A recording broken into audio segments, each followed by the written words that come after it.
Hi guys, in this tutorial I want to break down how I created my latest AI short film, HallowPatch.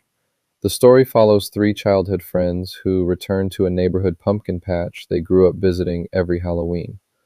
When I started building the idea, I wanted the setting to feel familiar and personal, and memories tied to the place. I also wanted the characters and environment to reflect the culture and feeling of the neighborhood I had in mind. So, I created three young Latino friends who grew up together and are now coming back to the same pumpkin patch from their childhood. That gave me a strong foundation for the story because the location already means something to them before anything scary even happens. Hollow Patch mixes suspense, horror, fun, and a premonition-style storyline where things slowly start to feel wrong and the characters realize there may be more going on than they expected. The final short film is under 4 minutes, so I wanted it to keep moving.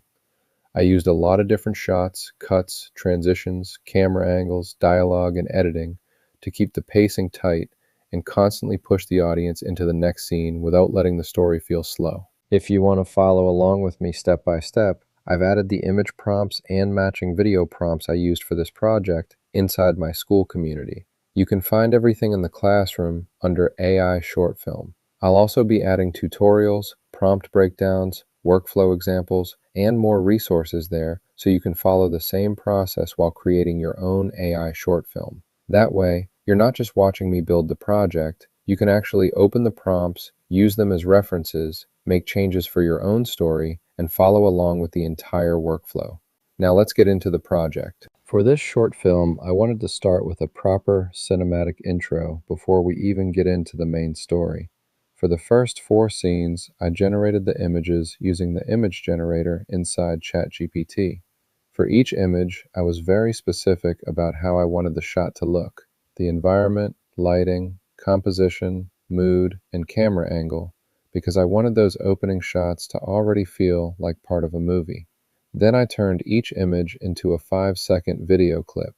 For every clip, I added the exact camera movement I wanted, whether that was a slow push-in, a forward dolly, an aerial move, or a smooth glide toward the attraction. I also created the intro music using 11 Labs so the visuals and music could work together and immediately set the tone.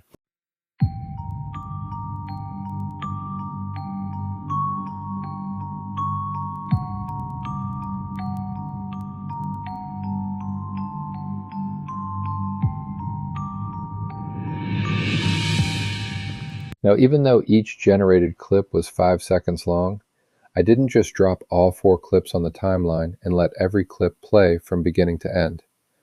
My intro was about 15 seconds total, so I edited each shot to match the rhythm and timing of the music. That's something really important when you're making AI films. You don't have to use the entire generated clip. Use the best 2 seconds, 3 seconds, or 4 seconds if that's what works for your edit. So in the first scene, you see the three friends walking through their neighborhood, talking and reminiscing about the pumpkin patch and the memories they have from growing up. Now there's one small detail in this shot that I want you to pay attention to. In the background, there's a car coming down the street and entering the scene. When the video was originally generated, the car was there visually, but there was no sound effect for it. To me, that made the scene feel a little empty. So I went into 11 Labs, opened the sound effects section, and generated a simple passing car sound for the street.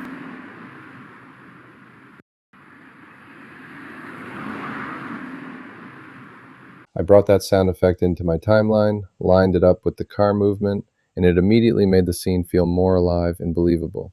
I even let the tail end of that car sound carry slightly into the beginning of the next scene. That little bit of audio overlap helps the transition feel smoother instead of every shot sounding completely separate. Bro, we've been coming here since we were like 8. And you still scream like a bitch. That's called respecting the art, fool. Man, this place really ain't changed since we were kids.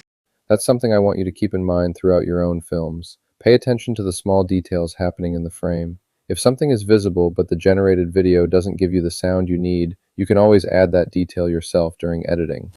Then when we move into the next clip, this one actually came out really well straight from the generation.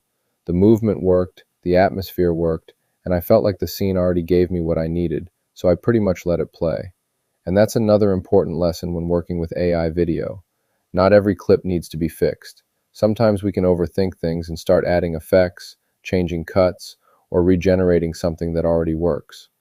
If the shot looks good, the movement feels natural, and it helps tell the story, sometimes the best thing you can do is just let it breathe and move on to the next scene. That's called respecting the art, fool. Man, this place really ain't changed since we were kids. That's why I love it. Remember when Diego got lost in the hay maze? I was 8. We used to come here every Halloween, every single year. Still looks like the hood patch, though. Shut up. Okay, I forgot how packed this place gets. Everybody in the neighborhood comes here. Hey, there goes Don Ernesto. Come on, let's go say hi. He better remember us. Oh, he remembers you. Really? For the next few scenes, I wanted the story to slow down just enough for the audience to feel like the friends have really arrived at the pumpkin patch. At this point, nothing is supposed to feel dangerous yet. I wanted Mari, Diego, and Vanessa to walk around, take in the atmosphere, joke with each other, and talk about how much the place still reminds them of when they were kids. That gives the audience time to connect with the characters and understand why this place matters to them. Then we get to the scene with Don Ernesto. This is where I wanted to introduce the first real warning sign. Mira nomás, the troublemakers came back. Troublemakers? She started everything. Boy, shut up. Stay close tonight, mija. What do you mean? That was kind of weird, right? Him telling me to stay close? He's probably just getting old. Yeah, girl. I'm sure he didn't mean anything by it. Yeah, maybe. Don't let him ruin the night. Don Ernesto recognizes them, jokes with them, and everything still feels normal. But then he looks at Mari and tells her to stay close. That line is important because it's the first moment where the tone starts to shift. He doesn't explain exactly what he means, and I didn't want to make the scene too dramatic. I wanted it to feel more like something slightly strange happened, but the characters can easily brush it off. And because this is a short film, pacing is really important. We don't have a lot of time to build suspense, but at the same time, we don't want to force the horror too quickly. The audience should start thinking, wait, why did he say that? But then the story keeps moving.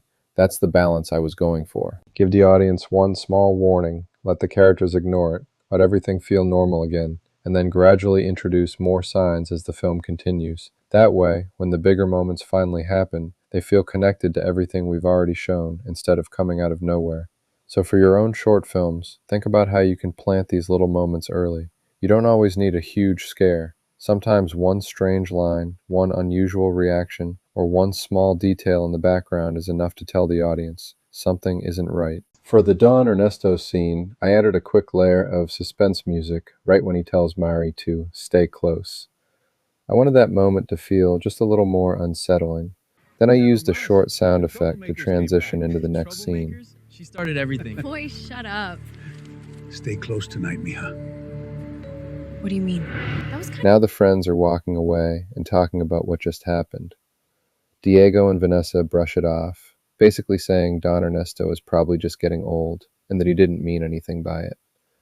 That helps release some of the tension we just created. Then Mari notices one of her favorite childhood snacks, churros, and the whole mood changes. That was kind of weird, right? Him telling me to stay close? He's probably just getting old. Yeah, girl. I'm sure he didn't mean anything by it. Yeah, maybe. Don't let him ruin the night. Hey, churros! Let's go get some! Oh, yes! Now you talking. Hey, let me get some churros! Yeah, we've been waiting for this. Hook us up, my boy. Y'all are tripping. You gotta wait 10 minutes. Oh, man. They get excited, run over to the stand, and I bring in some lighter, more playful music in the background to make the moment feel fun again. I wanted this scene to bring back that childhood nostalgia and also add some of the culture into the film. You have the neighborhood pumpkin patch, the churro vendor, the way they talk to each other. All those little details help the world feel more personal and believable. It's a simple, fun moment. But what the audience doesn't know yet is that this scene is actually very important. This is where Mari starts getting her second warning sign, and it becomes one of the first pieces that eventually connects to her premonition. That's something I really wanted to do with this short film. Take something completely normal and harmless, like waiting for churros, and quietly turn it into part of the suspense.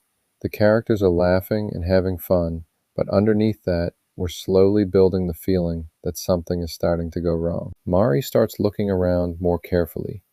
She notices a wire running from the churro machine toward an electrical box, and then she notices a puddle of water on the ground near that same area. For the next scene, I wanted to bring the mood back down again and make the conversation feel natural. They laugh, and for a moment, everything feels normal again. Then Mari notices an old scarecrow in the distance. She recognizes it from when they were kids. They laugh, and that gives us another little childhood memory between the three friends. Then, in the next shot, I bring Mari closer to it. This is where I introduce another warning sign. Each warning gets a little more personal to Mari, until eventually, all those signs start connecting together. Oh, damn, check it out. Girl, you really were scared of everything. Shut up. Bro, still got the same crusty outfit.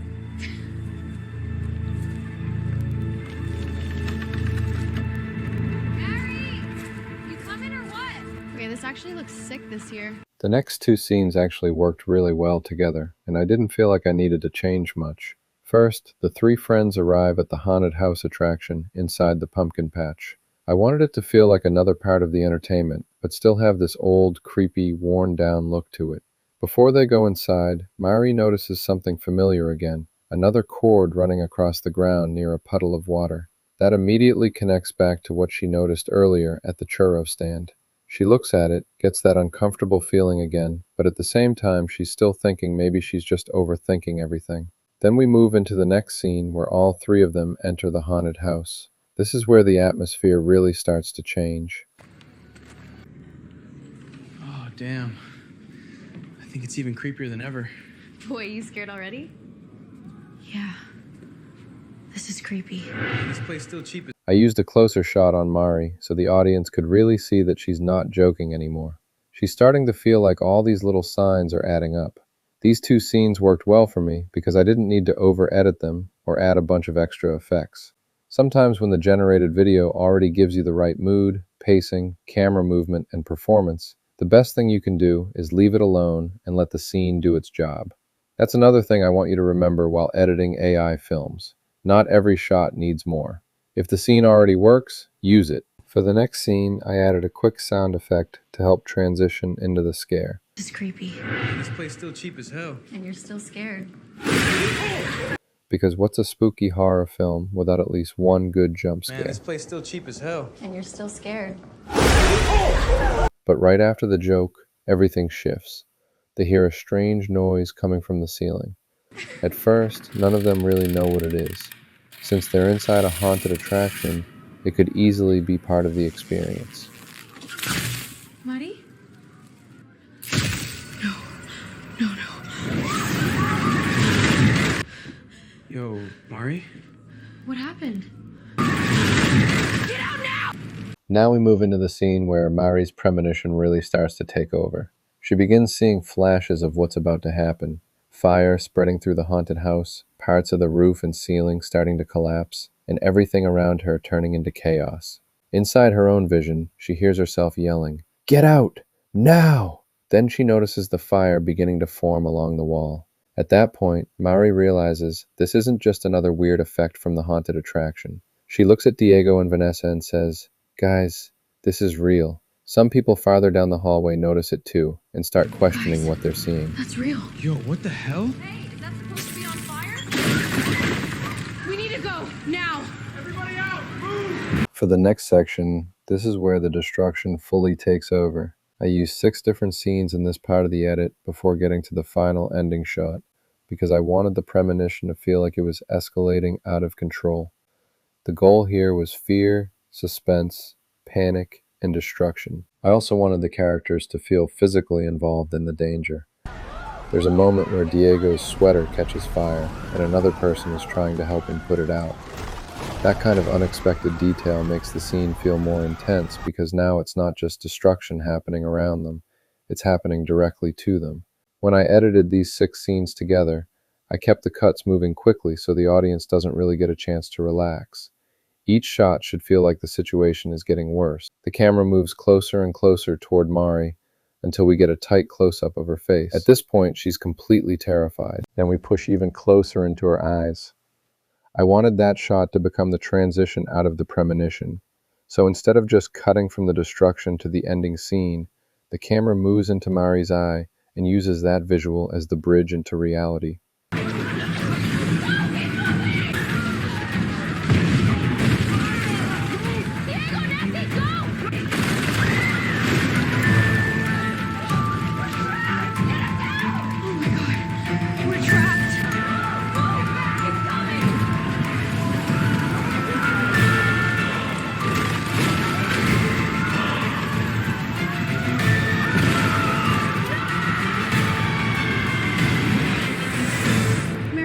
What did you see?